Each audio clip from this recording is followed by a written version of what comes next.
It's a testing ceremony at the Awakeners Academy. To evaluate the strength and rank of students, the professor calls them one by one to enter a special portal that leads to a room with a specially trained demon heart capable of absorbing and measuring the student's energy. Then it displays their current rank and future potential for the whole academy to see. Most students turn out to be just E-rank losers. Some are proud to get D-rank with high potential. Then the top genius of the academy steps forward. He's the rich heir of the strongest guild, and everyone is eager to see his results. He enters the room with the heart, completely confident he'll become the biggest sensation and rank number 1 in academy history. He unleashes his power, and outside all the students cheer. He gets a high-tier D rank with the potential to reach S rank someday. His friends are especially proud, convinced this arrogant guy is a rare talent in the world. One of them even laughs at a humble boy named Chen, who's next in line. He's sure Chen will get nothing but disgrace, but Chen just ignores him and steps forward. He enters the room like everyone else, but this time, the demon heart is scared. Chen hasn't even used any skills yet, and the heart already shows a high-tier D rank, shocking everyone. Then he uses the weakest skill card he devoured from a monster, and easily reaches C rank. While everyone is still trying to process that, Chen goes even further. He switches to a stronger class card, and now the demon heart starts panicking. The moment he releases his power, a storm forms in the sky. The rank display glitches, showing S rank potential. The professors are shocked, but this is only the beginning. Soon, the single S turns into triple S rank, and then the system displays an error due to maximum load. Now the professors are genuinely scared, and they rush into the testing room. When they enter, the entire room is destroyed. The demon heart is fried, completely dead. This has never happened before, so they have no idea what just happened. Meanwhile, our boy casually walks out. He actually devoured the demon heart after accidentally killing it with his overwhelming power. So who is Chen really, and why is he so strong? Well, he's a regressor who returned from a future where the entire world was conquered by demons. He was the last survivor, fighting for years, until he finally defeated the Demon King by self-destructing along with him. And then, after a blinding light, he woke up back in the past, in his dorm room.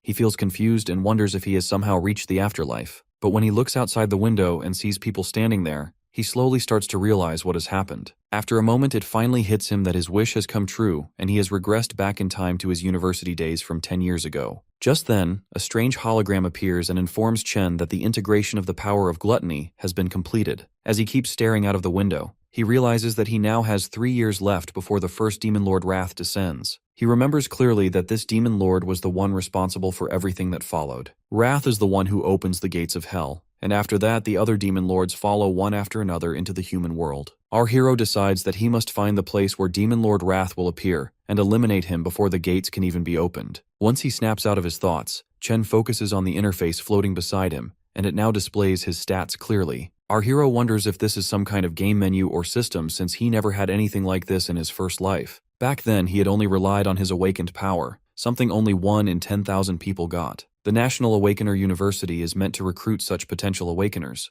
but unfortunately when Chen was here the last time, he had completely failed to awaken. At that time he had grown used to being bullied, which explains why he had woken up in the infirmary like this. Just then, the system opens another panel and shows him a lightning-type assassin card, which he instantly recognizes as the class he had obtained in his previous life. The boy gets startled and wonders if he has awakened earlier this time. He quickly decides to test it out, but before he can finish switching to the class, his roommate and friend Ma Long shows up, who is an E-ranked flower chanter. The poor guy has bandages on his cheek and has come to check whether Chen is okay. Luckily, Long cannot see the floating panels, which makes Chen certain that only he is able to see them. His friend starts examining him closely after noticing that all of Chen's injuries have already disappeared, and he wonders how a non-awakener is recovering faster than someone like him who is already awakened. Our boy remembers Long from his previous life. This same roommate had managed to awaken during university, yet he had ended up as one of the weakest awakeners, and was murdered miserably on the 3rd day after Wrath's descent. Chen smiles quietly as he looks at his old pal again. Long then reminds him that their rank test is scheduled for tomorrow and that they both need to get ready for it. Long feels bad for our boy, thinking he still has not awakened yet, but he reminds him that this rank test is extremely important if he wants to graduate. As they walk through the lively streets, Chen casually comments that it has been a long time since he has seen so many people around, which ends up scaring the hell out of his roommate. Chen keeps thinking that if he does nothing in this life, they are all going to face the same miserable future again. Because of that, he decides that he needs to train as hard as possible and raise his level quickly. However, there's another problem, since at this point in time the only way for an awakener to gain experience and level up is by defeating monsters inside demon lairs. These lairs are completely controlled by the major guilds, which means weak people or outsiders like him have almost no chance to level up at all. He opens his status window and studies his stats, wondering where he stands compared to other Awakeners, and even the monsters themselves. The government has classified Awakeners into ranks starting from E and going all the way up to S class. Chen knows that most students in the university are stuck at E rank, with only a few barely reaching D rank at best. He glances at his friend and quietly mocks him in his head, feeling at least confident that he ranks higher than him. Just then, a ball suddenly flies in and smacks straight into the poor nerd, knocking off his glasses and sending them shattering. It turns out they have once again run into the bully Gong Chung and his lackeys, the same guys who beat them up just the day before. Chung smirks and asks the nerd why he did not bring him crates of drinks when he already knew he was paying here. Long quickly apologizes and is about to go buy the drinks with his own money, but Chen steps in and stops him, saying that the one who should be apologizing here is actually Chung. The moment he sees the bully again, Chen is pulled back into the painful memories from his past. Back then they used to try and drown him in sink water, and instead of feeling any guilt, they would say they were just forcing him to awaken. That day they only stopped when Chen finally passed out. Long had rushed to check on him at that time, but the moment Chung heard Chen say anything, he came back just to hurt him even more. Now back in the present, Chen has made up his mind to teach these bullies a proper lesson. After hearing Chen speak up, Chung and his lackeys start moving in again, clearly ready to shut him up for good. Our hero looks straight at Chung, knowing well that this guy only picks on the weak because his older brother is a big shot as the student council president. As the bully steps closer, the students around them begin to gather, already feeling pity for Chen as they expect him to get beaten up again. When Chung reaches him, he asks once more what Chen had just said, but Chen calmly repeats that he should stop bothering them from now on. Hearing this, Chung loses his temper and immediately throws a punch at him. This time though, Chen raises his fist and blocks the attack with ease, even pushing the bully back. Everyone around them is left shocked because as far as they know Chen has not even awakened, yet he just stopped a strong attack like it was nothing. Chung grows even more furious and rushes in again, while Chen calmly prepares himself and switches his class to Electric Assassin. Long stands there stunned, while Chung activates his indestructible demon armor and charges forward with a heavy strike. Before he can even get close, Chen dashes in first and smashes him away with a lightning-charged punch. Everyone around cannot believe their eyes as the so-called weakling Chen sends the school bully flying with a single punch. Even after getting beaten this badly, Chung refuses to calm down and shouts at his minions to step in and take revenge for him. Meanwhile, his lackeys are already shaken after seeing what Chen just did. Chung forces himself back on his feet and charges at our hero again, but once more he gets beaten down and slammed away without any chance. Watching their so-called boss get crushed like this, the lackeys quickly realize they stand no chance at all and immediately run off. The poor nerd who witnesses all of this is left completely stunned, unable to close his mouth as he struggles to accept that his roommate who got beaten just yesterday has suddenly become this strong. Chen, on the other hand, realizes that just like in his past life, he can switch into his assassin state whenever he wants, and even at level 1 his stats are enough to handle low-level awakeners, which means his current rank should be at least D. But there is still one thing he has not confirmed yet. Even after defeating someone, the system has not given him any level up. Thinking about this, Chen almost goes ahead to finish the bully completely while everyone around watches in panic. Just at the final moment, the vice president of the student council, Lan Yue, steps in and tells Chen to stop. She reminds him that even if Chung was at fault, this level of beating is already more than enough. She assures him that the bully will not dare to trouble him again, and because of that, our hero finally decides to let him go. As he backs off, Chen starts wondering why the student council is this eager to step in and save someone like Chung,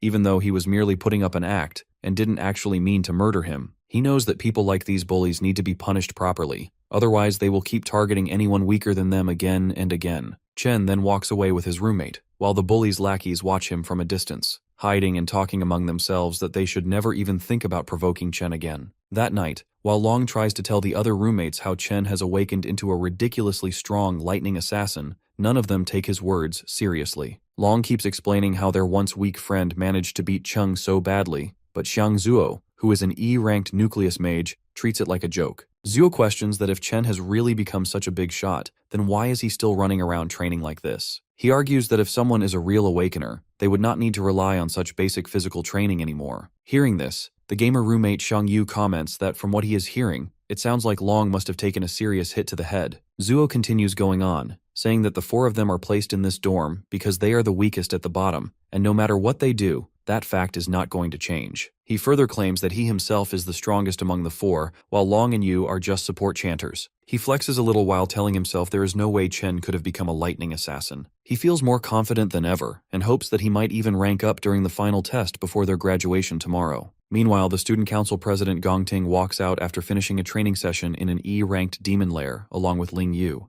He notices his younger brother still standing there and asks what he is doing. Chung complains that as long as the person who beat him is still around, he cannot even sleep peacefully. Chung keeps pushing his brother, trying to convince him that he must take revenge for him. Ting calmly assures him that he will handle the mess he has created. Later at the dining table, the vice president asks Ting how he plans to deal with this situation, and Ting asks her whether the boy is really as strong as his brother is claiming. Lan Yue points out that he already knows there are fewer than 10 D-ranked students in the entire school, and he has already recruited all of them into his club. She further explains that others do not even have access to demon lairs like he does, which means no average guy should be able to stand against him. On the other side, Chen keeps running like crazy while getting drenched in the rain. He sets a target of running 20 full kilometers while carrying a bag loaded with 100 kilos, almost twice his own weight. He understands how important basic training is to raise the upper limit of an awakener's strength, since a stronger body is needed to handle high-level powers. As he runs, he recalls how his only family, his sister, was killed when the Demon King Wrath descended into the human world.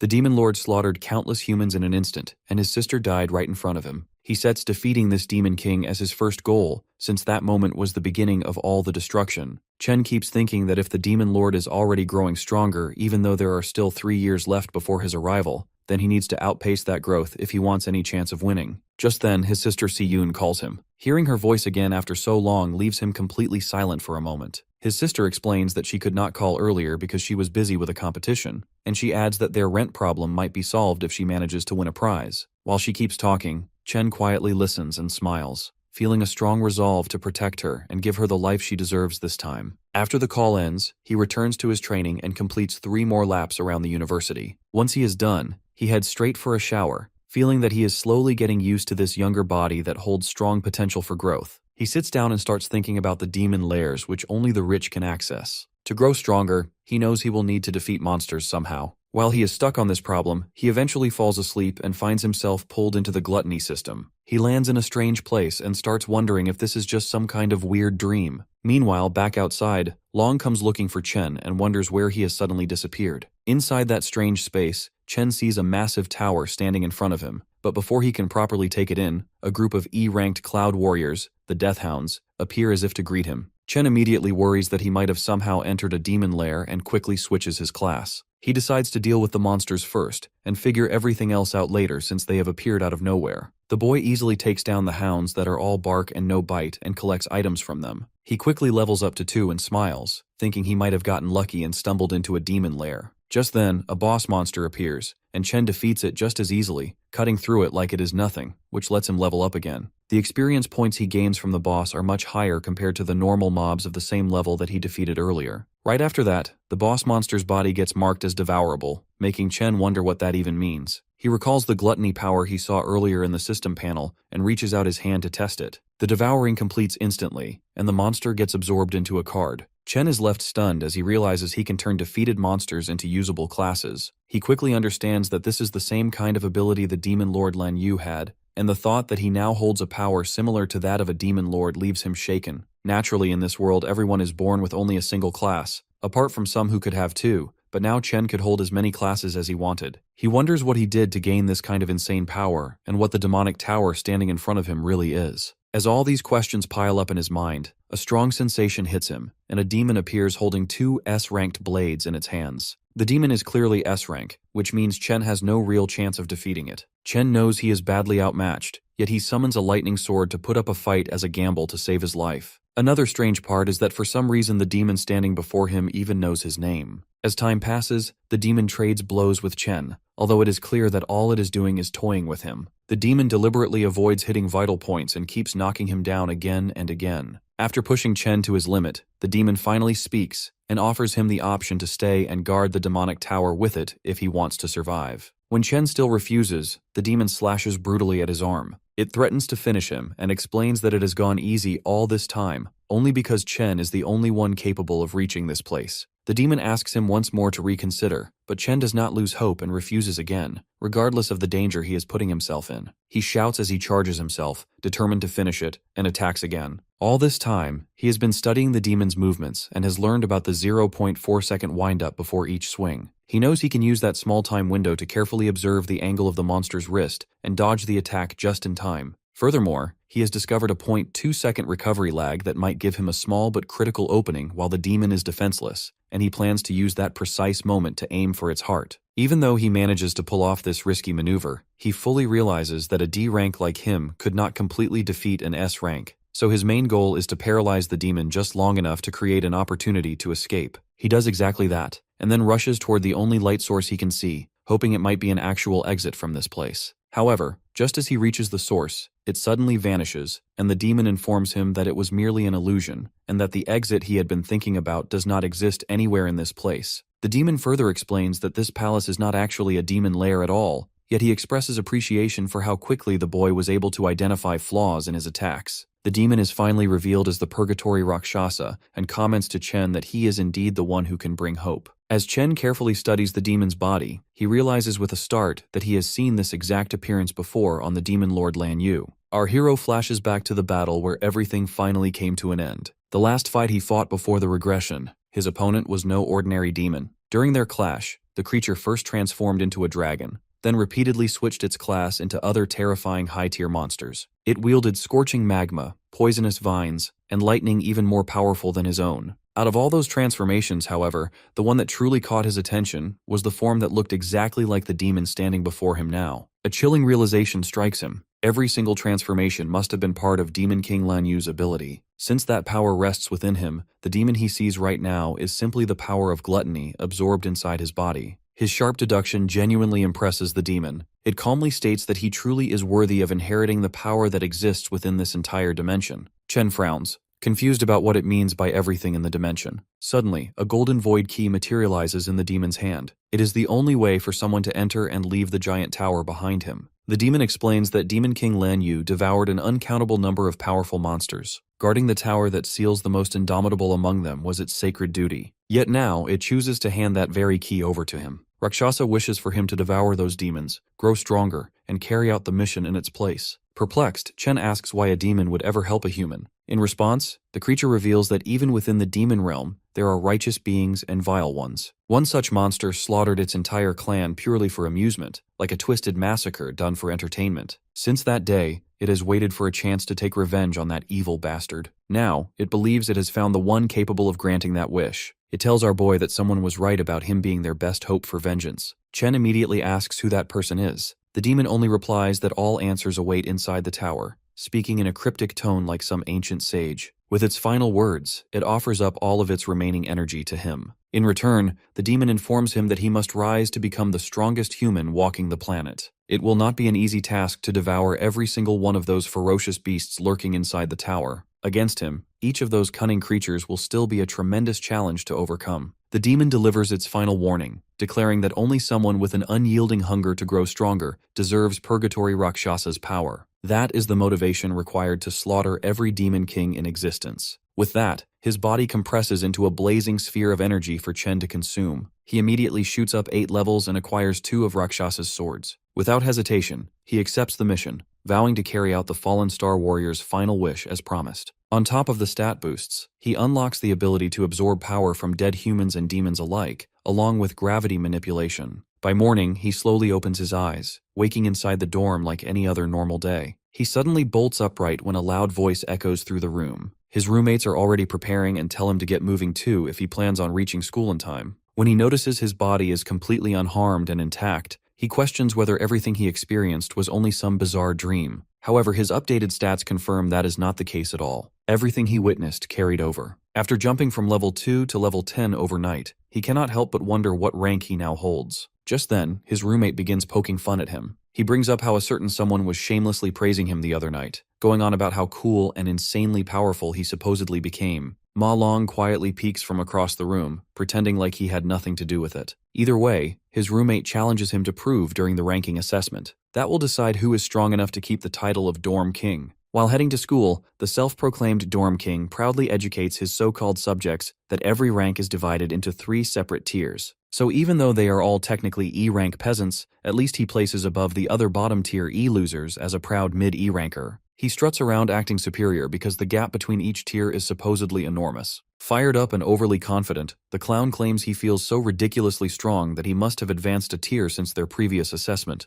Annoyed as hell, Ma Long tells our boy to stop playing around and go all out, and at least secure a D rank today. That way, the Dorm King might finally shut his non-stop mouth for once. Soon enough, the boys arrive at school, where everyone is anxiously gathered for the ranking ceremony. The bullies stroll in like they own the entire campus, trashing anyone who dares to look at them the wrong way. Even the dorm king's smug grin disappears like his father did, the second he sees them. But just like him, the bullies nearly lose their nerve too. Out of nowhere, they start bowing respectfully to big brother Chen without hesitation. His roommates slowly begin to realize that maybe everything Ma Long said was not complete nonsense after all. Our boy ignores the clowns and simply minds his own business. Then, a new challenger decides to step in front of him. The guy who acts as the school police, student council officer Jian, offers him a very polite warning. Apparently, the student council president personally sent him to discipline the idiot who dared raise a hand against his precious little brother. All of Chen's friends immediately scatter and go into hiding. They are terrified of Jian, the enforcer who handles all the dirty work for the student council president. His roommates cannot figure out why the D-rank monster is suddenly targeting our boy like this. He steps right into Chen's personal space. The president's loyal lapdog boasts that his keen sense of smell lets him judge exactly how strong someone is. And right now, all he can smell from him is a pathetic, weak loser. Amused by the insult, our boy flames him back without hesitation. Gene completely loses his mind the moment he gets called a dog.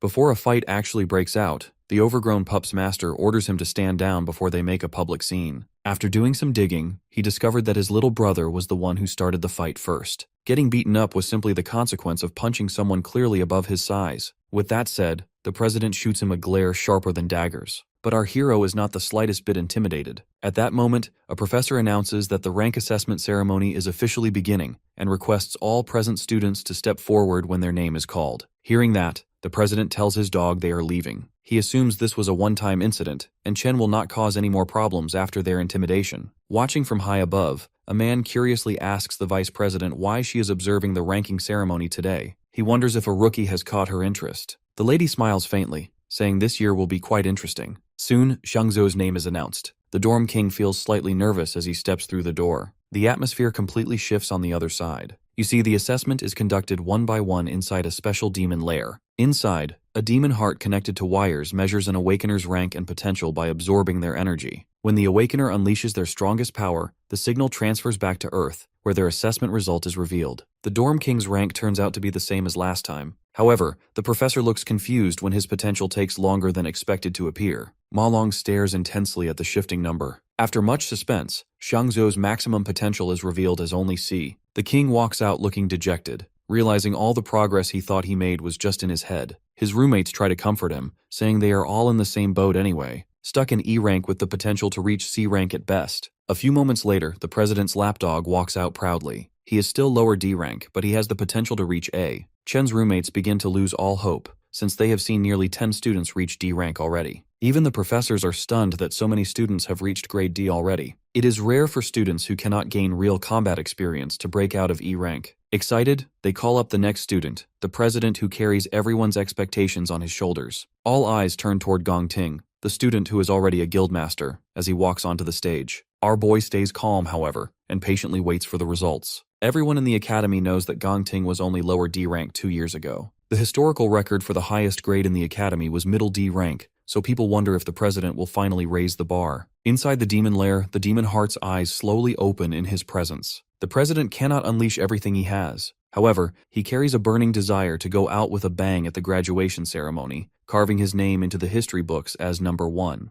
When the professors see his potential grade glowing gold, they blink in disbelief. Their suspicions are confirmed as Gong Ting's high D rank completely blows them away. Not only that, excitement erupts through the crowd at the sight of the first potential S rank in history. The president's lackeys glaze their boss nonstop. Even Chen's roommates burn with jealousy while watching a legend being born before their eyes. The professors quietly discuss among themselves that the news must be sent immediately to the administration. They need to treat their precious S rank candidate with the utmost care, making sure he does not leave the country. On top of that, he is the youngest student involved with the guild in the academy. Their school's name is practically guaranteed to dominate the headlines. Observing from above, Principal Yuan Long realizes that Vice Pres Lan Yue already knew about his potential. That is exactly why she came personally to watch the ceremony. However, she spices things up by saying he was not the only one she came to observe today. Besides the flashy president, there is another student she finds far more intriguing. Right on cue, that very student is the next one to be called onto the stage. Gene comes up with a bright idea and decides to taunt the mysterious urban legend,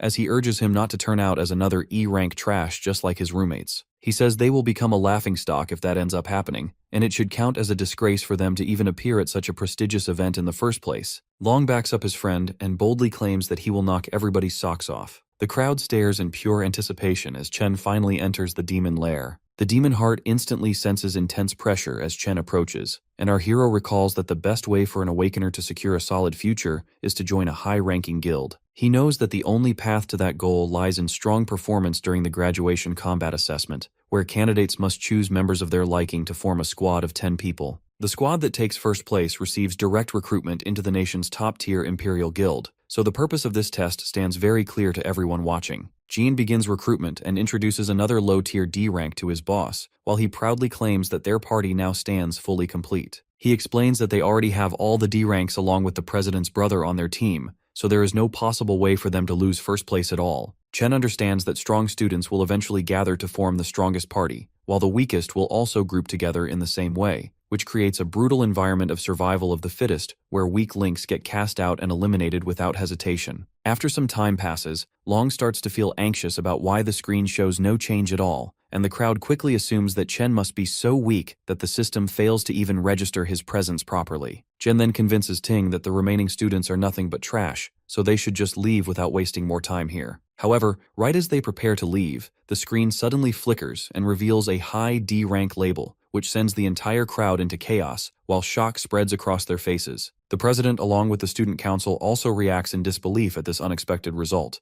Yet the system soon detects a strange deviation within the results. It turns out that Chen uses the system to calibrate what his level 10 base stats in his unchanged physical form actually translate into during evaluation. After he sees a D rank, he switches class to the Infernal Death King, which stands as his weakest devoured class so far. The rank instantly shifts from high D to mid C, which completely blows the crowd away while the council struggles to believe that the machine still works properly at all. Even the scientists begin to question the situation as they wonder why the results keep changing, and soon they start to suspect that the machine might truly be malfunctioning beyond repair. At that exact moment, an instability appears within the demon heart, and the results deviate once again in a strange manner. Chen notices this and decides to switch to a stronger class, so he becomes the Purgatory Rakshasa. The demon heart becomes anxious, while a violent storm rises outside the demon lair, and Jian shouts in confusion. Sang treats it like a celestial omen that signals history rewriting itself since their dorm has produced a divine monster. In the very next moment, the potential flickers to S rank, which leaves both the scientists and President Ting completely stunned at what they just witnessed. However, the system suddenly displays a warning that the user's potential exceeds its maximum load and remains undetectable under current limits. Gene's brain almost shuts down like a blue screen of death as his soul nearly leaves his body from pure shock. As the system begins to break apart under overwhelming pressure, the scientists rush forward in panic to ensure that no harm reaches the student at any cost. But when they finally arrive,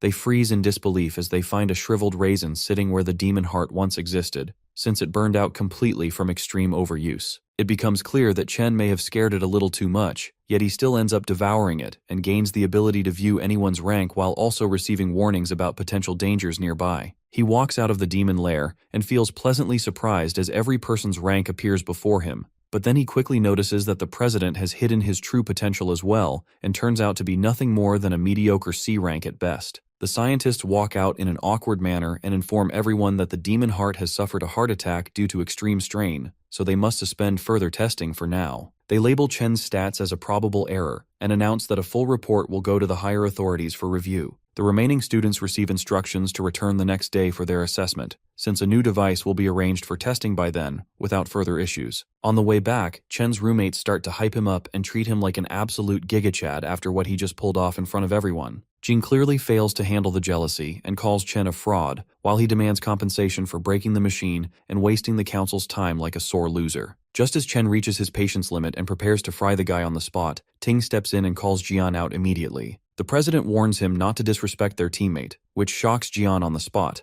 and then Ting extends his hand as he invites the newly revealed powerhouse to join his team. All the while, he confidently promises that together, they will achieve the highest score in history without question. Jean starts to have a full mental breakdown in the background because he knows that someone will need to get kicked out of the team to make space for Chen, and this situation will definitely stir trouble with the brothers. According to him, joining Ting's team almost guarantees a first-place finish without any doubt at all. So he begins to question what makes Chen so special when other people could not even bribe their way into this lineup despite all their efforts. He forces himself to swallow his pride and reluctantly welcomes Chen to the team as he places a hand on the hero's shoulder with visible hesitation. Chen immediately slaps his hand away and firmly states that he has zero interest in joining them at all. This response makes Jian sweat bullets while Ting simply watches the entire exchange in silence without any reaction. Jean snaps at Chen and claims that he has no idea what he is doing since their team already ranks #1 in the whole school without competition. Chen turns his back and walks off as he says it has nothing to do with them, and he calls their entire group too noisy to deal with for even a moment. He tells them not to bother him again, and Jian starts to boil with anger and pure contempt right after that humiliating dismissal. The entire school quickly begins to gossip about Chen's refusal, and most assume that he plans to take first place all for himself after that mid-tier C rank reveal. The whole school now gets a perfect show to enjoy as drama starts to unfold in real time. Meanwhile, Chen's roommates fully enjoy the look of complete humiliation that spreads across Jian and Ting's faces after that public rejection without mercy. The president calmly tells Jian not to worry if Chen has his own plans, while he keeps his composure intact. At the same time, the principal, who had been watching the whole ordeal, lets out a deep sigh of disappointment since the boys refused to team up as he originally hoped. He wanted them to cooperate and break a new school record together, but Ling insists that the situation becomes far more interesting this way instead. She explains that Ting grew up with a silver spoon in his mouth, so this kind of refusal will register as a direct declaration of war in his mind without any doubt. She reminds the principal that their president is not someone easy to deal with under any circumstances once his pride takes a hit like this. Jean continues to complain and claims that Chen has an inflated ego just because of a test error that showed a C rank,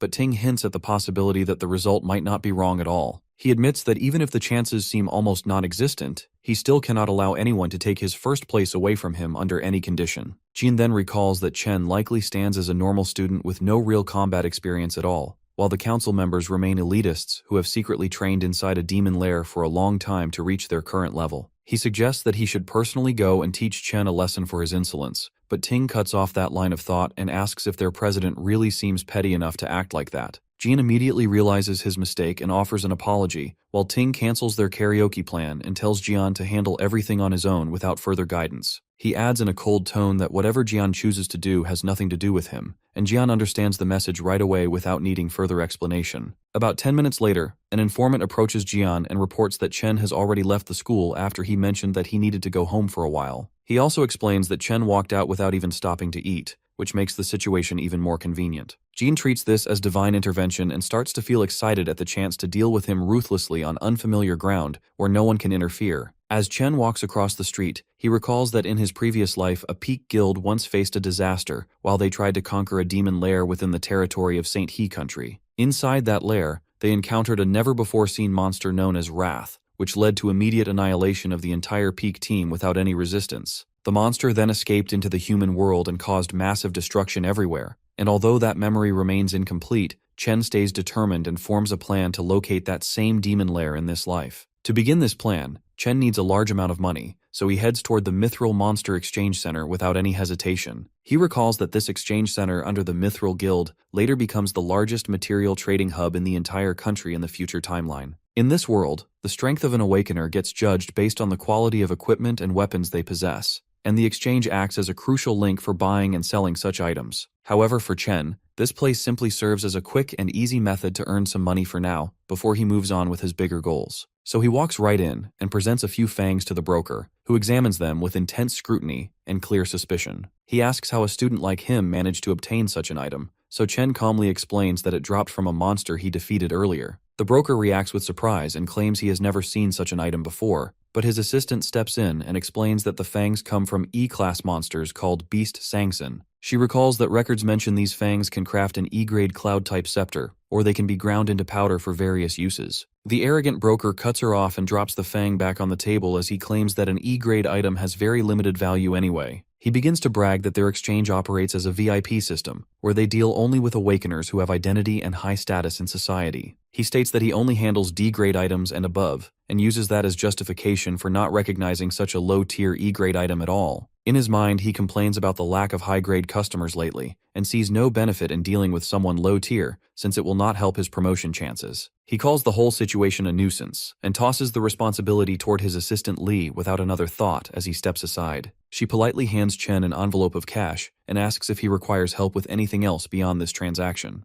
Chen checks the amount of 18 grand and decides it will handle his rent problems for now without much stress. He then takes out the glowing greatsword that he obtained from the Purgatory Rakshasa, which immediately captures her full attention. Although she has never seen anything like it before, she estimates that it must be at least a B-grade item, or possibly even an A-grade one at best. The broker walks back in with raised brows and dismisses her claim as pure fantasy since A-grade items usually cost around 1 million. He argues that he has worked there for many years and has never witnessed anything even close to an A-grade item in reality. At that moment, the shop owner arrives and calmly states that the item presented here is neither A-grade nor B-grade at all. The broker praises his boss's sharp judgment and claims he already knew that a mere student could never possess something of high value like that. However, the owner explains that the weapon clearly originates from the Purgatory lands and reveals that it is actually an S-grade item. Both the broker and the assistant almost suffer a system meltdown after hearing that shocking revelation, as their expressions freeze in disbelief. The owner immediately grabs Chen's hands and warmly welcomes him as an honored guest with utmost respect. He then invites Chen to follow him into the VIP room and encourages him to make any request he desires without hesitation. Meanwhile, Chen feels satisfied as he finally sees that the owner Qingzhi has revealed himself just as expected. After settling down in the VIP room, the guild boss asks him how much he wants to sell the weapon for. Our boy immediately answers with 1 million, which surprises the green-haired guy.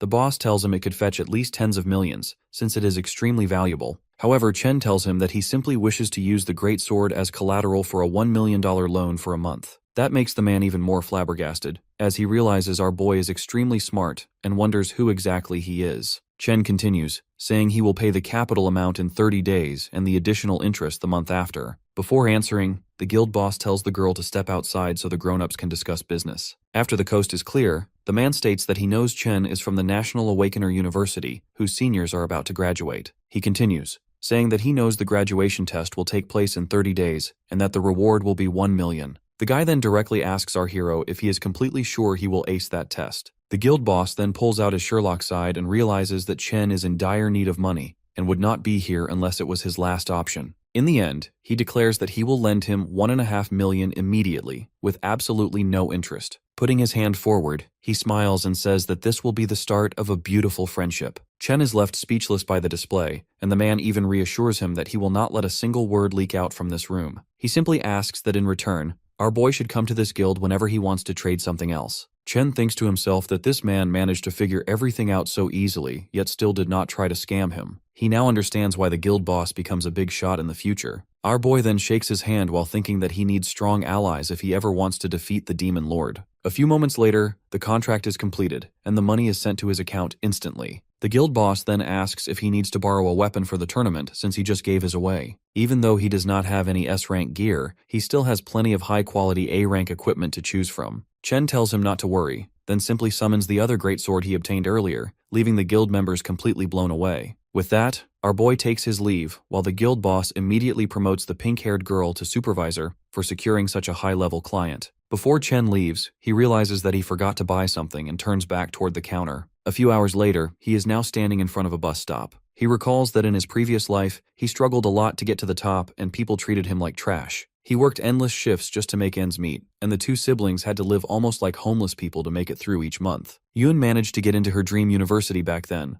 but she gave it up and told herself the campus was too far from her dear brother. But in reality, she was afraid of putting more financial burden on him. Coming back to the present, he wonders why she has not shown up yet and starts looking around. Just then, a voice calls out to him, calling him stupid for searching near the entrance instead of the exit. Pulling along her huge suitcase, she tells him they are broke again because the rent drained everything. However, our boy just stands there in complete shock, since it has been 7 years since he last saw her. She tells him to help her with her stuff. Getting no response, she waves her hand in front of him, trying to snap him out of it. At that moment, Chen suddenly rushes forward and hugs her tightly, catching her by surprise. After a few awkward moments, she uses the forbidden poking technique to break free from his grip while she lectures him for nearly suffocating her. She tells him he has been acting pretty sus lately and wonders if his crush has finally rejected him, but he brushes it off. The two then start walking while she continues to yap about her exams. Even so, Chen feels more than happy to listen to everything, telling himself he will never let anything happen to her in this life. Meanwhile, in an alleyway, a few thugs wait around for something. After confirming that our hero will pass through here, Jian tells his goons to stay low until their target shows up, then ambush him together. Getting a crazy smile on his face, he tells himself that he will definitely punish the guy for what he did. One of the thugs asks him if they would get in trouble if the situation escalates from here. The Cloud Assassin tells him that he initially wanted to teach that guy a lesson, but his recent encounter has really pissed him off. Recalling how Chen humiliated him, he tells the trash bags to leave something for him and swears that he will teach our hero a lesson that he will not forget. Jean goes off about how he is the best Cloud Assassin there is, and starts drooling as he imagines the look on his target's face. Coming back to our hero, Yun reminds him that he has been acting really strange and wonders if it is because of the exams. She plays it off and says that a weakling like him should not think too much about it. The sister reminds him that he always told her to keep going no matter what, and leave the rest to fate. Trying to lift his spirits, she starts singing a motivational song as they walk into the alley. Chen feels pleasantly surprised that she managed to notice that he changed so easily, but realizes that she does not know that he has awakened his powers and has become rich. Hearing his confident reply that he is fine, she wonders if it is just his male pride speaking. Yun shakes her head while she thinks that her brother is finally becoming a man. Meanwhile, in the distance, one of the thugs tells Jian that there is a girl with their target. That makes the guy extremely excited since the alley has no cameras, and Chris Hansen cannot catch them. However, our boy instantly senses the evil intentions and realizes that it is those same scumbags from the student council. Taking out some off-brand AirPods, he places them in his sister's ears and tells her to listen to a song he recently started to enjoy that catches her off guard since he never listens to music, but she decides to go along with it to understand him better. He then turns around and stares daggers at the scumbags who are slowly advancing. While the music plays in the background, the fight finally begins as the thugs rush forward. Chen immediately switches to his lightning class and recalls that it has been 7 years since he lost his only family and only now, just reunited with her. Filled with anger, he wonders from which magician's hat these guys pulled their audacity from and dashes forward like a bolt of lightning. Our hero smashes his leg into the first one and sends him flying back while the others start sweating. He then charges his fist and delivers free knuckle sandwiches to 3 in a row before finishing the 4th one with a brutal knee strike. One brave trash bag tries to attack, but Chen simply grabs his hand and breaks it like spaghetti. The guy screams in pain only to receive a quarter-pounder fist straight to his nose. Seeing his comrades get thrown around, Jian freezes in shock and wonders how the hell did our boy become so strong. Chen does not stop there and continues to throw haymakers left and right as he makes his way toward the Cloud Assassin. As he finally reaches him, Jian tries to gaslight himself into believing that he is the strongest assassin there is, and that he cannot lose. Being the good Samaritan he is, our hero brings him back to reality with a devastating punch that sends him flying back. However, he does not stop there as he rushes forward and unleashes a combo of punches that knocks several teeth loose. The Cloud Assassin rolls across the ground like a tumbleweed on steroids and crashes into a wall. He tries to open his eyes only to see the devil himself staring right at him. Our hero then looks down at Jian, now stripped of his dignity, and reminds him that he already told the piece of trash to stay away from him. Staring straight into his soul, he asks the brainless scum if he cannot even understand basic human speech. The guy beaten beyond recognition cannot even feel his legs, and half the bones in his body are broken. Realizing he messed with the wrong MF, he barely manages to mumble out an apology. Chen shuts him up by grabbing his collar and pressing a dagger right against his face. Mr. Top Assassin sees it clearly in his eyes. There is absolutely zero hesitation to kill. He does not have the aura of a normal student at all. Jean cannot help but wonder what kind of hell could turn a man into a monster like Chen. With cold malice, he tells the guy to remember his words carefully if he does not want a repeat of this nightmare. He will not hesitate to tear them apart the next time they try anything stupid again. That is his final warning to them. Then he adds one more thing for emphasis. If they so much as step within a mile of his sister, he will gladly erase everyone close to them one by one. After that, he drops the dagger and walks back to Yuni's side before the song even finishes playing. By the end of it, his sister is overwhelmed with emotion. She is moved to tears by the sad and painfully lonely lyrics. She cries, confused about what her brother went through that changed him so much over the years. She even wonders if her support back then was somehow not enough. Determined, she spins around to scold him properly, but she freezes mid-sentence the instant she notices the gift in his hand. The shiny gold-plated pen she always dreamed of owning is right there in front of her eyes. Yun blushes bright red with excitement. She can hardly believe her brother bought her the newest holographic magic pen that costs more than their monthly rent. Her adorable reaction warms his heart. Her face makes it obvious she does not want to return it, even if that is the responsible thing when they are behind on rent.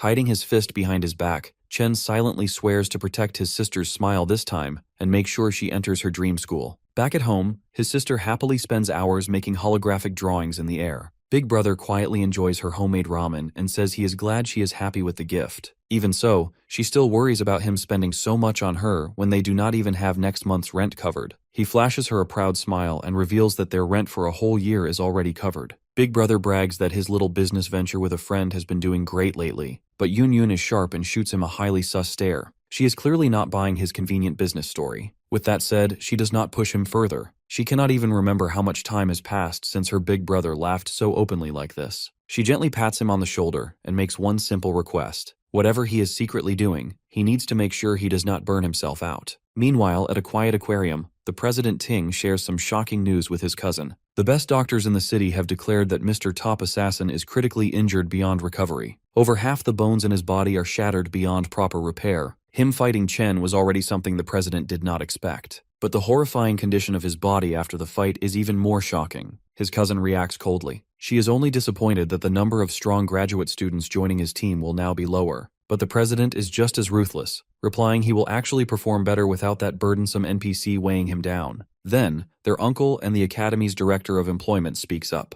Gongxuan calmly delivers his report on our hero's recent move. His detailed investigation regarding the chaos from the ranking ceremony has finally arrived. There is no doubt about the results, and Chen truly ranks higher than the student council president. That revelation catches the former top student completely off guard. The man then offers him a serious word of advice, saying his father personally requested a vice chairman of the alliance to evaluate his combat exam performance, so he must ensure he shines the brightest among them all. In case he somehow fails to do so, the director proposes an alternative solution. The green-haired girl who is his uncle's favorite niece will help his team secure first place overall. But the council president flatly refuses the offer without hesitation. He claims he did not even display his true strength during the assessment. President Ting is more than confident in his overwhelming superiority and assures them he will dominate the entire academy alone. Back at the academy dorms, our boy washes off after finishing his daily 100-mile run with weights in his backpack. He is completely locked in on one goal, and that is winning the $1 million prize in the upcoming graduation exam. It is his only real shot at fulfilling his deal with the Mithril Guild's Qingji and building a mutually beneficial trade relationship with them. With only a few weeks left until the exam, he lies down in bed, not to rest, but to keep grinding even in his sleep. He enters his demon lair, with Demon King Lan Yue's enormous void tower standing before him. He climbs the long staircase leading to the entrance without any hesitation. His first assessment with the Gravehound King's class reached a respectable mid-C rank. On the other hand, the overwhelming strength of his Abyssal Fiend class completely overloaded the system. Even the Demon Heart itself was unable to properly classify its true potential. The only way to evaluate his remaining classes becomes obvious to him. He unlocks the Void Tower and decides to test their raw power directly on the battlefield. He steps inside, curious about what kind of brutal challenge the tower will throw at him. What he sees within widens his eyes in shock. He finds himself transported to a strange dimension where he stands atop a massive white planet floating in space. The moment he takes his very first step, he immediately drops to one knee, barely holding his body upright. In the fallen star wastes, gravity is 10 times stronger than Earth, and Chen feels the crushing pressure deep in his bones. Behind him, the tower entrance completely vanishes. He already understands that this means he must defeat the boss to reopen the exit.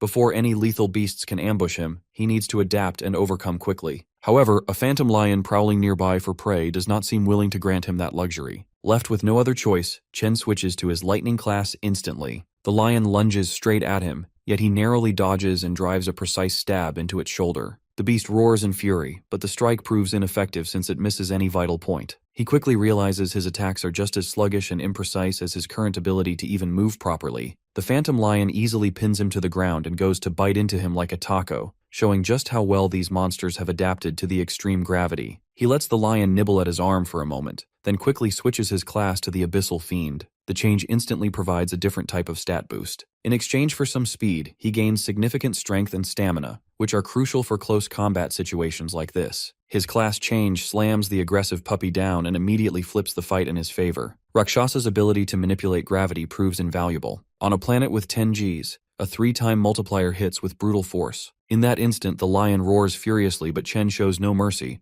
crushing the phantom lion into the planet's surface. Afterwards, he sprawls out across the floor to catch his breath. Gluttony surprises him with a well-deserved level-up notification. It is then explained that every class receives a star rating. The number of stars indicates how much the stats change when switching to that class. Purgatory Rakshasa has the most stars of all his available classes. Despite that advantage, he just fought for his life against a B-rank Phantom Lion in this class. It becomes clear he has a long way to go before reaching its potential triple S rank. Next, he is annoyed to see that Gluttony does not even give him the option to devour the creature. This monster was also clearly not the floor boss, since an exit should appear once he defeats the actual boss. Just then, a massive door opens behind him. Dozens of glowing eyes peer out from the darkness. Reality hits him like a truck. All the effort it took to defeat a single Phantom Lion is nothing compared to what is coming next. Countless B-rank monsters pour out of the door, clawing and mauling him from every direction. Only now does he fully understand what Rakshasa warned him about. The demon said there are ruthless beasts within the tower, and that his path would be paved with endless pain and suffering. But the demon also instructed him to endure everything, to adapt and grow stronger. Soon, Chen jolts awake from his sleep, feeling as if he just survived the worst nightmare of his life. Everyone else in the room remains deep in sleep, completely unaware that he just experienced the agony of having his flesh torn apart by monsters. Our hero finally realizes that the Purgatory's Void Tower is not some shortcut to instant leveling. He is only at the very start of a long, grueling, and painful journey. Weeks pass by until it is finally time for the Academy's graduation exam. Many VIPs are there to observe the promising new batch of students. New minimum requirements are also announced for team composition, where at least one high E-rank student must be included in each party. The moment for forming teams arrives, and it is declared that all students can now see each other's ranks. This allows everyone to quickly decide who to recruit for their party. The students are arranged in order of rank, from the highest to the lowest. But Ma Long immediately notices something odd. Chen himself is confused to see his name sitting all the way at the very bottom. All eyes turn to him as the others wonder how a near-grade C Awakener could possibly be at the lowest spot in the class. The jealous students immediately start talking trash, confident that his high rank was a fault in the assessment. Still, even they cannot deny that his strength is real, and having him on their team would definitely boost their scores. Council President Ting remains silent as murmurs circulate about the fool who must be regretting his choice to reject the president's kind offer. The man behind this scheme is his own uncle Gong Xuan. The bastard assumed no one would invite our boy to their party after seeing him ranked at the very bottom. His evil plan was simple. If Chen can't even qualify, he will not get a shot at beating the president's party. Moving back to just a few hours ago, the entire classroom practically begs President Ting to let them join his team. They try their best to suck up to him, but Chung shuts them down and says that they can only add one more person. Coming back to the present, all the other students form their own teams, leaving only the weakest dorm behind. Long states that they tried asking everyone, but no one wants to join them. Since they only have 4 people right now, they cannot take part in the graduation test. He then rants that it is extremely suspicious that Chen's score was moved to the lowest rank, which makes him unfit to even take part. Since the selection criteria require at least one high-level E rank, it feels like their group was targeted on purpose. The graduation test is the only way students can showcase their talent and get scouted by high-level guilds. In the final test, the number of participants determines how many monsters the group will face, so there is no advantage in numbers. That is why no one wants anything to do with the weaklings, since that would only add an extra burden. To make things worse, the 3 lowest-ranked students are all from the same dorm, making them completely isolated. Just then, one student calls out to Zuo and tells him that they are only missing one person. The guy tries to gaslight him, saying he surely does not plan to fail the graduation test by teaming up with his weak dorm mates. Chen realizes that if this keeps going, there is a high chance they will all be left out and will not even get to compete. However, the dorm king rejects their offer and says that he will never abandon his roommates. That makes the other group leave in anger, but he still lectures them not to underestimate others. Checking the student list, Long announces that nearly everyone has already formed their teams. They only need one more person, but no one is willing to join them. Meanwhile, our boy stares at the director and realizes that the guy shares the same family name as the student council president. Seeing such underhanded moves, Chen wonders if Gong Xuan really thinks he is that big of a threat. Not losing hope, he declares that he will definitely take part in the tournament and activates his lightning ability. Since the others are being so open about their hostility, he tells himself he does not need to hold back either. Aura farming like a pro, he steps forward while the officials in charge are surprised by the sudden display of power. Even his dorm mates begin to wonder what is going on.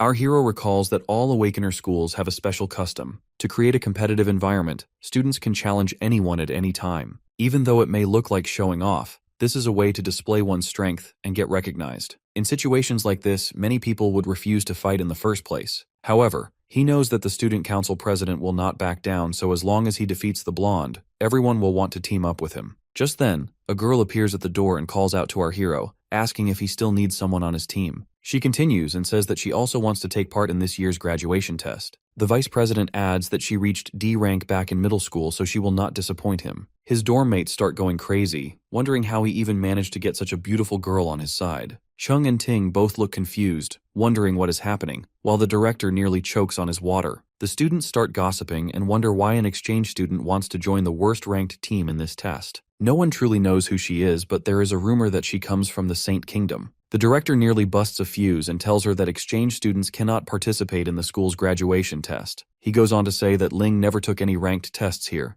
Neither proved her rank, which goes against all the rules. Out of nowhere, the principal appears and says that the director is correct. Gongxuan almost has a heart attack when he sees the old man. However, the principal then asks why Ling wants to join the test since she will only stay here for a short time. Meanwhile, our boy gets caught off guard and wonders how the principal suddenly teleported since he is a warrior class. The old man explains that it would not be fair to others if she joins the test, to which she simply plays along. Chen starts sweating as he realizes that he cannot even tell what rank these two are. The director finally gathers the courage to speak up and supports the principal, saying that a school cannot function without rules. The principal then shifts his tone and explains that the purpose of this school is to provide a learning environment for awakeners so they can achieve great things in life. Even though the graduation test is a tradition, it is also one of the most important moments in a student's life. He asks that if a student cannot participate due to sudden rule changes, how will the school make up for that loss? The director starts sweating heavily and wonders if he has finally been exposed. He begins to question if the principal is doing all of this just for the kid. Realizing that it is not worth the trouble, he decides to back down. The guy tells himself that since the strongest students have already formed one team, they should easily win the assessment anyway. The man bows to the principal and apologizes as he admits that they overlooked how this system could prevent some students from getting their chance to grow. The director then announces that even lower-ranked teams and groups with less than 5 members can now participate in the tournament to ensure fairness. The 4 dorm mates finally form their team and celebrate that they can now take part in the graduation test. Sitting in the back, the principal tells Ling that she seems way too interested in the kid. On one side of the test, the student council president leads the team of the strongest players. On the other side, Chen leads the 3 weakest players. This makes the old man very curious about which cave they will choose and how many points they will score in the end. The official then announces that all captains can now choose which devil cave to enter. Just then, his tablet dings,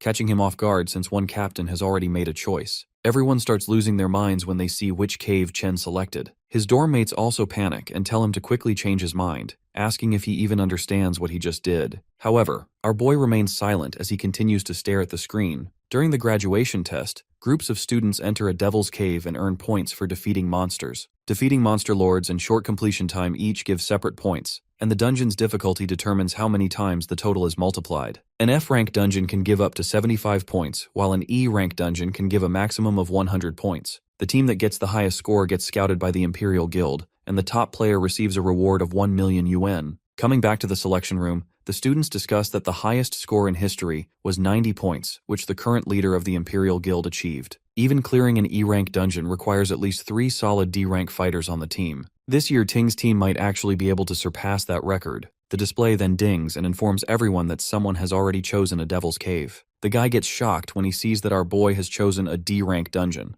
No one has ever cleared a D-rank dungeon before, and everyone starts wondering if this was a mistake. Long asks our hero if he hit his head or something while the dorm king completely loses his mind at what he is seeing. The nerd tries to talk some sense into Chen, but he reveals that he thought long and hard about this decision. The system then dings again as the student council president also selects the D-rank cave. Ting's teammates immediately accept their leader's choice, which qualifies them for the test. The classroom goes wild at the announcement while the group tries to act nonchalant. The blonde goth girl roasts our boy for trying to act tough and assumes that he only wants attention. The bald guy adds that his weak teammates would never agree to this and that the team will fall apart. Long studies Chen's face and realizes that he is not faking this at all. He wonders when his friend became this strong and how much he has changed. After making up his mind, the nerd presses the confirm button and decides to trust his friend. Yo also hits the green button cave since he feels like he has nothing to lose. The dorm king gets annoyed that the two made their choice before him and also presses the button. With that, the system officially qualifies their team for the test. Looking at his dorm mates, Chen apologizes and reveals that he chose this dungeon because he wants to become the top scorer. He realizes he is forcing them into his dream, but reassures them they will reach the top together. Hearing his words, the president suddenly stands up and declares that the top spot belongs to him alone. Chen turns around and faces him directly. Ting releases an intimidating aura and states that there can only be one strongest student in the entire school. Standing in the back, Ling gets surprised, since this is the first time she has seen such strong emotions from him. The clash between the two of them is now out in the open.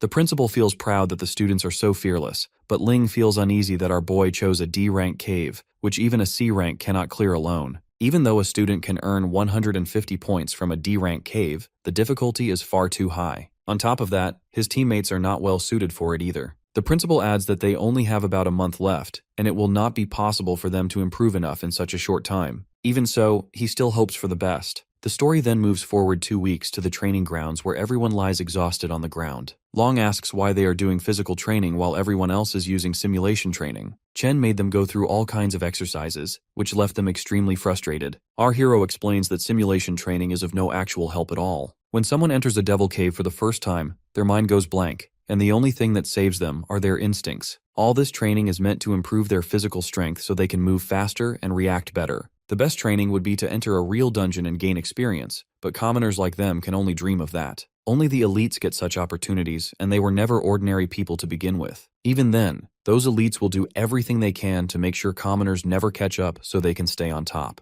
Those guys have access to resources that commoners spend their entire lives trying to obtain. The dorm king then asks what ordinary people are supposed to do in that situation. Chen reveals his plan and says that if they manage to enter the Imperial Guild, then they can change the entire system. The graduation test is the only chance for anyone to truly surpass the elites. Since that is his dream, Chen swears to do everything he can to make good on the promise he made, and that they will definitely win. With only half a month remaining until the graduation exam, our boy farms inside the Void Tower every single night. Defeating the Phantom Lions is no easy task, but he refuses to quit no matter how brutally they slam him around. 5 days before the exam, his roommates are training with everything they have. Our boy, however, is on a completely different level. His insane regimen makes the Hashira training arc look like warm-up. With just 2 days left, his rival is clearly not slacking on training either. But Chen is improving at an even faster rate, and now he can confidently hold his own against an entire pack of lions under bone-crushing gravity. With blood streaking down his face, he has never looked more prepared to win. On the day of the exam, a small drone floats with the participants, acting as their guides. The boys walk in dressed in matching outfits, looking dapper as hell. Once all participants put on their wristbands, the exam officially begins. Meanwhile, the academy principal warmly greets Gong Lin.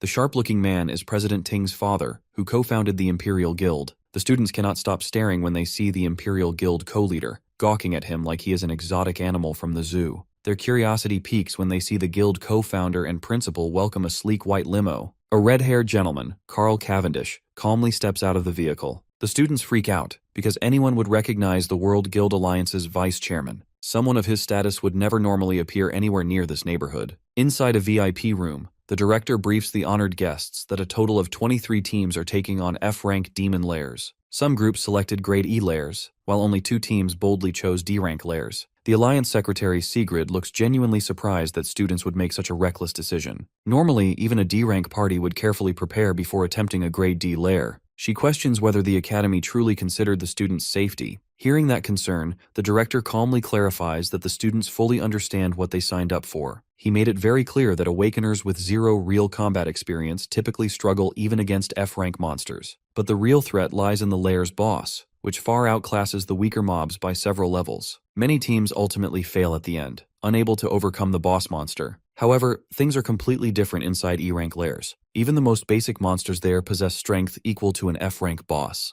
That harsh reality is something students usually learn the hard way. The Alliance Secretary asks whether there is any proper safeguard once the situation turns dangerous. The director reassures her that the academy deeply values its most promising assets. For student safety, a warrior from the Imperial Guild is stationed outside every lair, ready to step in if anything goes wrong. On top of that, the wristbands each student wears can instantly teleport them out if they choose to surrender, or if their life is truly at risk. Hearing this, the lady remains doubtful that the academy has students talented enough to challenge a D-rank lair. She quietly wonders how long those teams can realistically hold out. The director, however, is confident that the little E-rank troublemakers will likely come running out in tears. Shifting to the D-rank dungeon filled with gigantic trees coated in thick ice, Chen's roommates are visibly terrified. Anyone would be after seeing the nightmare fuel creatures that look like a bizarre bats and monkey hybrid. He quickly warns his party that those monsters dive at their targets in the blink of an eye, so they had better keep their eyes wide open. Suddenly, a flock of the ghost monkey bats swoops down straight at them. Shockingly, all the boys manage to awkwardly dodge the monster's lightning-fast strikes. While they are still hyped that they avoided a D-rank creature's attack, something even crazier catches their attention. Our boy stands there calmly with a lightning sword in hand, surrounded by monster corpses already lying cold at his feet. He orders his team to focus on saving themselves first since they are not strong enough yet, and to leave the rest in his hands. Just then,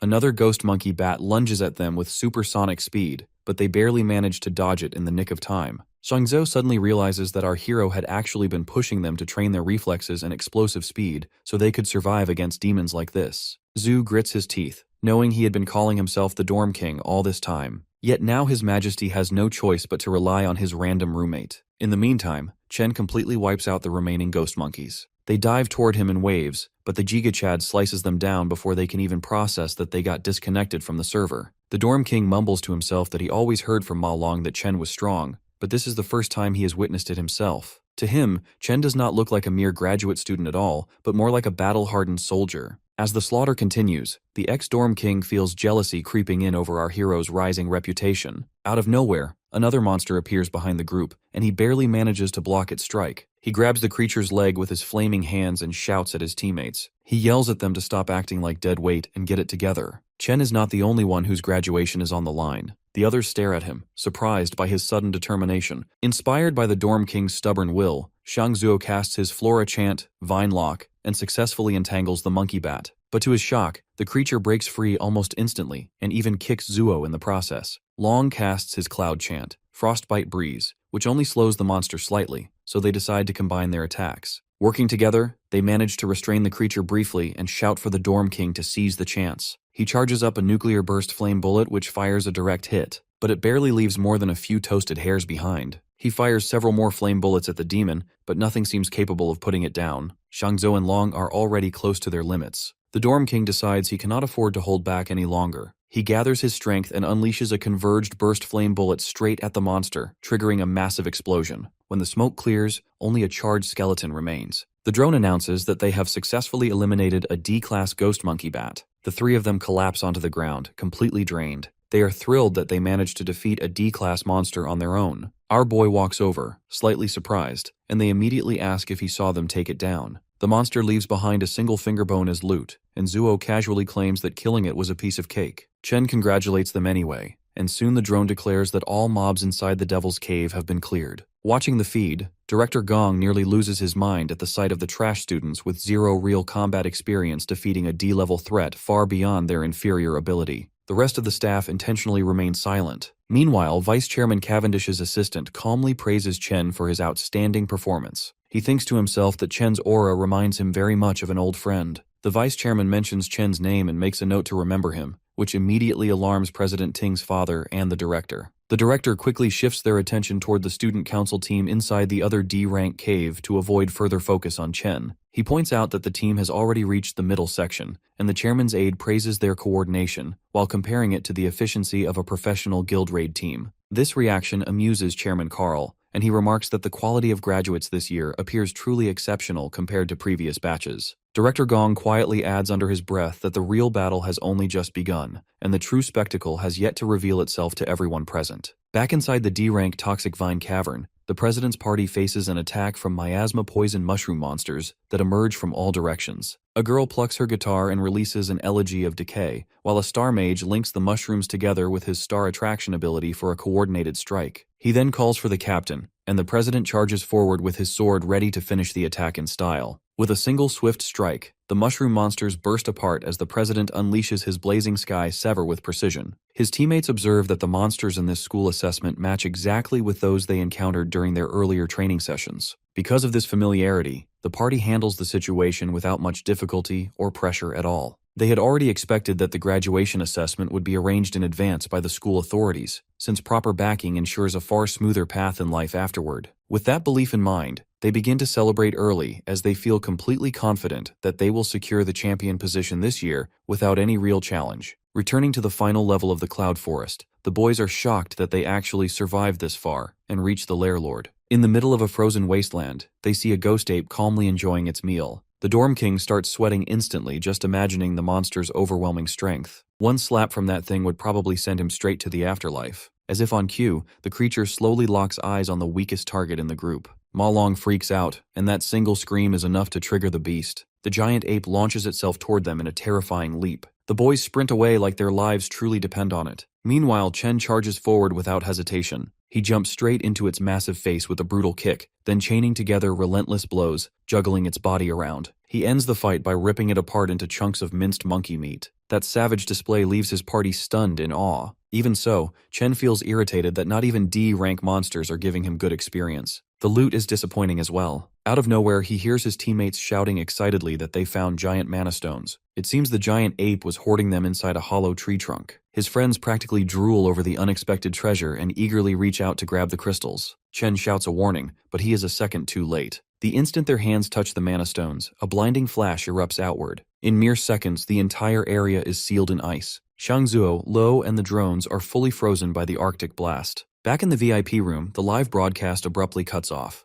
The sleazy director smirks, as if he was waiting for this outcome. He expected high-rank monsters to set traps like this, and it was only a matter of time before Chen and his group of amateurs stumbled into one. Vice Chairman Cavendish looks displeased, clearly concerned about the students' safety. The director fakes regretting Chen's failure and claims there is no choice but to extract them immediately. The principal disagrees. He argues that they are not in immediate danger, since the wristbands will activate if the students' vital signs become abnormal, and none of them have thought of giving up. He believes only the participants should have the right to decide when they give up. Back inside the dungeon, Ma Long shivers in the biting cold. Out of everyone in the party, he is the only one who avoided being frozen, thanks to his class's naturally high resistance to ice. Just then, Long hears a bone-chilling laugh and spots a skeleton-like ice monster that seems to stare straight into his soul without mercy. He recognizes it as the lord of that lair and recalls seeing it mentioned in the monster compendium before. He quickly remembers that it is actually a cloud mage that controls both defensive and offensive abilities with ease, while it manipulates ice and snow without any effort at all. He also recalls that the creature before him, which enjoys killing prey through prolonged torture, is known as the Bone King of Remains. He realizes that the ice bomb was nothing more than a trap,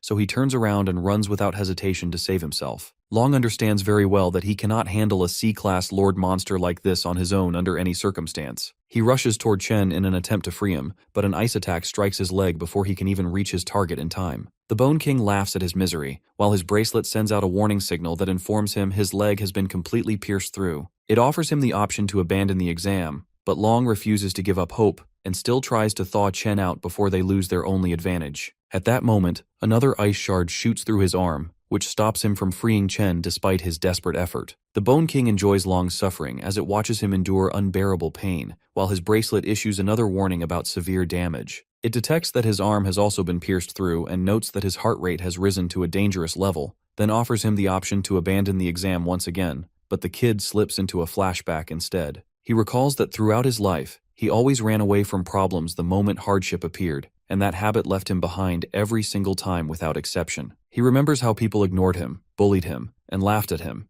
yet he and his friends spent too much effort to reach this point now. He sees this moment as his final chance to change their fate, so he gathers the last of his strength, stands up, and manages to release Chen at last. He stands tall as the Bone King unleashes a barrage of icicles straight toward him without any pause. Just as the attack is about to land, he lets out a loud roar, and Chen finally opens his eyes at that exact moment. The ice block shatters into pieces, and Chen rushes forward as he carries Long away from danger in one swift move. This sudden escape catches the Bone King off guard, while Long quickly realizes that Chen managed to break free from the icy prison entirely on his own in the end. The warrior thanks Long for helping him earlier and immediately asks about his condition with clear concern. Long replies that the bleeding has stopped for now, so he will survive without further issues at least for the moment. He informs Chen that the monster they face is a cloud type, C-rank lord known as the Bone King, and he warns that it is extremely dangerous in combat. He adds that they must avoid getting frozen again at any cost if they want even a slight chance to survive this encounter. They turn back and see the Bone King charge up a massive cluster of ice shards, which quickly forms into a massive glacier attack ready to fire. Long is stunned, realizing that the monster is about to drop a giant ice nuke on them,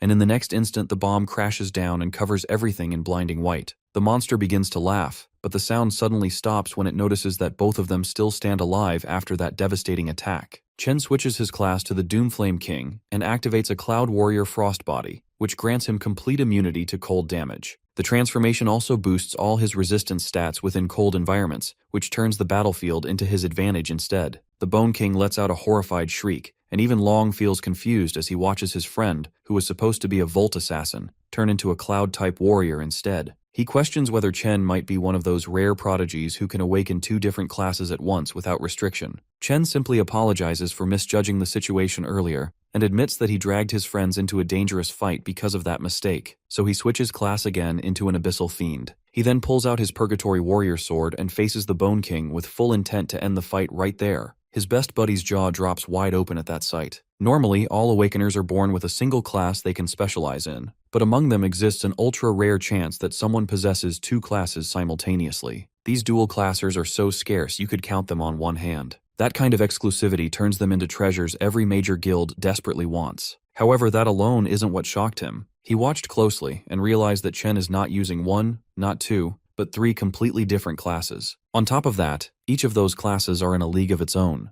In his abyssal fiend form, Chen's stats surge at an insane rate. His overwhelming physical strength launches him off the ground like a rocket. He rockets forward with explosive momentum toward the boss, whose smug grin vanishes under our boy's killing aura. In a single clean motion, he slices the bony bastard like a knife through butter, leveling up to 17 and obtaining a rare loot drop. Staring at the shattered skeleton's lifeless remains, his friend is still stunned that he just one-shot a C-rank lair lord. Our guy casually reminds him that the others are still frozen solid in ice. Ma Long suddenly has an oh crud moment and realizes he completely forgot about his other homies during the entire boss fight. He sprints off to thaw the others out before they turn into forbidden ice cream. After he leaves, Chen notices that he has the option to devour the Frostlich King. With no one around to witness it, he quickly absorbs the fallen lair lord and acquires the Cloud Mage class. Thanks to the boss's Arctic Nova blinding every drone in the area, no one will discover his hidden ability. Then, out of nowhere, he receives another surprise notification. His Lightning Assassin class levels up as well, allowing him to add a star to enhance one of his stats. The scene then shifts to the D-rank lair, Gloomvine Grotto, where the council president's team is getting absolutely overwhelmed. No matter how fiercely they attack, the D-rank boss proves far too durable for these amateur awakeners.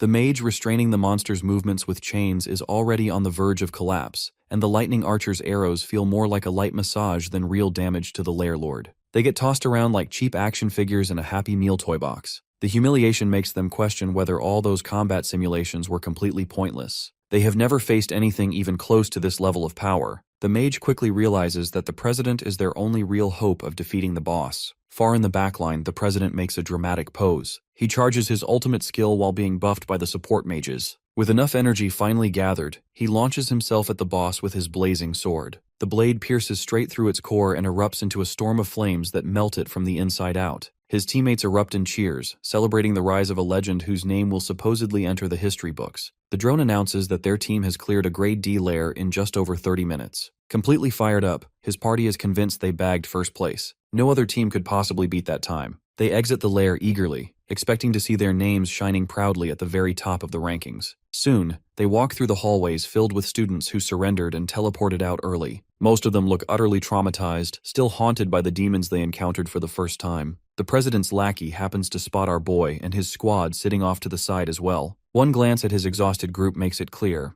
They must have flopped instantly the moment they went inside. The lackey smugly walks over, mocking Chen for supposedly failing halfway through after all that bold attitude earlier. The loyal dog continues barking, but his master silences him, because the Alliance vice chairman is approaching. The elegant man claps slowly and congratulates the students on their spectacular performance. As he walks closer, the president keeps a calm expression, while his underlings nearly tremble with excitement at standing before one of the world's most powerful figures. President Ting confidently extends his hand for a handshake. However, Mr. Cavendish completely ignores it, walking straight past him without even a glance. Suffering such open humiliation, the president feels his pride shatter internally. To make matters worse, the vice chairman loudly calls his rival a true legend. The man grips Chen's shoulder and announces for everyone nearby to hear that he cleared a D-rank dungeon in just 20 minutes. Not even professional teams from his own guild have ever achieved such a record. Both the council president and his goons go completely speechless. They fail to process how 4 bottom-feeding nobodies beat their full 10-man squad in time and actually cleared a D-rank lair. Meanwhile, Chen does not even blink. Receiving praise from the most powerful man in the country means absolutely nothing to him. At the same time, he cannot help but wonder why such an influential figure personally came to this academy. Anyway, Carl Cavendish calmly states that he will remember Chen's name very well. Then he turns to Gong Lin, the man who invited him here in the first place. The vice chairman casually remarks that his son is talented as well, offering a half-baked compliment at best. That leaves a bitter taste in the mouths of both father and son. With that said, the vice chairman announces that it is time for him to leave. The director quickly steps in to smooth things over. He declares the final results, announcing that both top teams have tied in score. As a result, they will all receive an official invitation to join the Imperial Guild. That news sounds like heavenly music to Chen's roommates, because they are basically set for life thanks to his massive carry. President Ting's lackeys celebrate too,